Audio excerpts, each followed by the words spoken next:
একজনের ধর্মীয় ইবাদত, একজনের ধর্মীয় উৎসব আরেকজনের জন্য বিপরীত হতে পারে। একজন মুসলিম নগণ্য থেকে নগণ্য, সাধারণ থেকে সাধারণ মুসলিমও জানেন যে ইন্না শিরকা লাযুলমুন আযীম, নিঃসন্দেহে শিরক, নিশ্চয়ই শিরক এটা সবচেয়ে বড় অপরাধ। ইন্নাল্লাহা লা ইয়াগফিরু আন ইউশরাকা বিহি ওয়া ইয়াগফিরু মা দুনা যালিকা লিমান ইয়াশা। আল্লাহ সুবহানাহু ওয়া তাআলা তার সঙ্গে শিরক করলে এটা মাফ করেন না, আর শিরক ছাড়ানো যে কোনো গুনাহ আল্লাহ চাইলে যার জন্য ইচ্ছা তার জন্য কি করতে পারেন, ক্ষমা করতে পারেন। আর এই শিরকের সবচেয়ে বড় আয়োজন দুর্গাপূজা।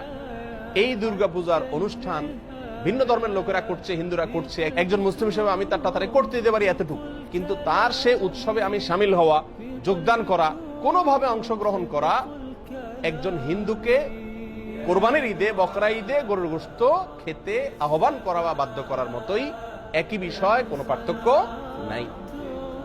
হিন্দুদের যে ধর্মীয় অনুভূতির কথা চিন্তা করে কোরবানির ঈদে তাদেরকে গরুর গোশত খেতে আহ্বান করা হয় না, ঠিক একই চেতনা থেকে, একই চিন্তা থেকে, একই লজিক এবং যুক্তি থেকেই মুসলমানদেরকে দুর্গাপূজা বা হিন্দুদের এই সমস্ত পূজার মধ্যে শামিল হওয়ার জন্য আহ্বান করা উচিত নয়, অন্যায়, অন্যায্য, অযৌক্তিক এবং অন্তঃসার শূন্য আহ্বান এবং দাবি।